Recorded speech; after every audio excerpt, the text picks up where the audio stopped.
আন্দোলন আমাদের হচ্ছে আমাদের বৈষম্য করার জন্য। আমরা জগন্নাথ বিশ্ববিদ্যালয়ের কিছু স্টুডেন্ট আমরা আটশোনা মেধাবী প্রকল্পে অবস্থান করছি। তো এই আটশোনা মেধাবী প্রকল্পে অবস্থান করতে গেলে আমাদেরকে কিছু পে করে থাকতে হয়। কাউকে 2000, 3000, 4000 পর্যন্ত, 5000 পর্যন্ত দিয়ে থাকতে হয়।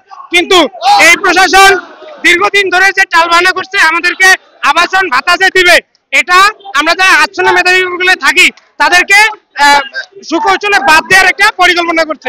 তো এটার প্রতিবাদ করার জন্য আমরা আজকে স্মারকলিপি দেওয়ার জন্য এবং আমরা স্লোগান দিচ্ছি, যার কারণে আমরা যেন এই মেধাবী প্রকল্পের যে আবাসনের যে ভাতা, এটা থেকে আমরা বঞ্চিত না হই, সেটা আমরা প্রতিবাদ হিসেবে আমরা প্রশাসনকে জানিয়েছি। আসসালামু আলাইকুম।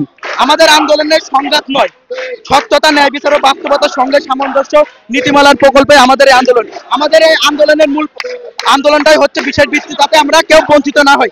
আসলে প্রথমে একটা কথা বলে রাখি, বিশেষ ভিত্তির মূল লক্ষ্য কি ছিল? আমাদের বিশেষ ভিত্তির মূল লক্ষ্য ছিল মূলত অসচ্ছল শিক্ষার্থীদের সহায়তা, আবাসন সংকট নিরসন, শিক্ষার ধারাবাহিকতা বজায় রাখা।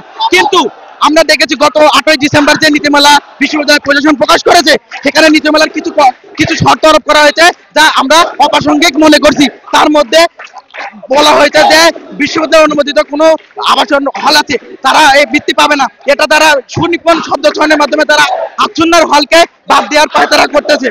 এখন আসি, আটচন্ন হল বা মেধাবী প্রজেক্টে থাকলে কেন বৃত্তি পাবে না? এর উত্তর আমি পুরোটাই জানিয়ে রাখতে চাই যে মেধাবী প্রজেক্ট নামে আটচন্ন ফাউন্ডেশন কর্তৃক যে আমাদের প্রজেক্টটা আছে, এটি আটচন্ন ফাউন্ডেশন প্রজেক্ট একটি প্রাইভেট একাডেমিক সাপোর্টিভ রেসিডেন্স।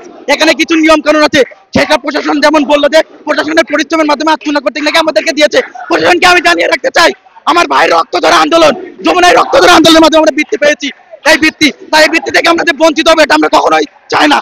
এবার আসি আটচন্নার এই প্রজেক্টটি সম্পর্কে কিছু কথা। এটা হচ্ছে প্রাইভেট একাডেমিক সাপোর্টিভ রেসিডেন্স। শিক্ষার্থীরা নিজের অর্থে থাকে, সচ্ছল আলাদা স্কিম আছে। এখানে মাসিক টাকা দিতে হয়, তার ব্যয় হচ্ছে 10,000। এই 10,000-এর ভিত্তিতে স্কলারশিপ আছে তার সীমিত সংখ্যক আবাসনের মান ও তত্ত্বাবধান ফাউন্ডেশনের অধীনে। সুতরাং এটি জমির অনুমোদিত কোনো হল নয়, বরং স্বব্যয় বহনকৃত আবাসন। শিক্ষার্থীরা যারা থাকে তারা নিজের অর্থ নিজেদের দিতে হয়, হয়তো সেটা পরিমাণে কম। আর এটা যদি বিশ্ববিদ্যালয় সংকৃত হলই হয়, তাহলে কেন আমাদের যক্ষ নীতিমালাতে আমাদের হল সংসদ নির্বাচনে আটজনকে রাখলো না? তাহলে এটাই পরিষ্কার, এখান থেকে পরিষ্কার দেয় এটা কখনো বিশ্ববিদ্যালয় কর্তৃক অনুমোদিত হল নাই। যদি হলই হয় তাহলে যক্ষ নির্বাচনে কেন আমাদের হল নির্বাচন দিল না? এটা তারা পরিষ্কার। পৃথিবীর কোনো হল যদি হল সংসদ ছাত্র সংসদ নির্বাচন হয়, হল সংসদ নির্বাচন হয়, বরঞ্চ এখানে আটচন্ন ওটা হল নাই। জগন্নাথ বিশ্ববিদ্যালয় অনুমোদিত কোনো হল নাই।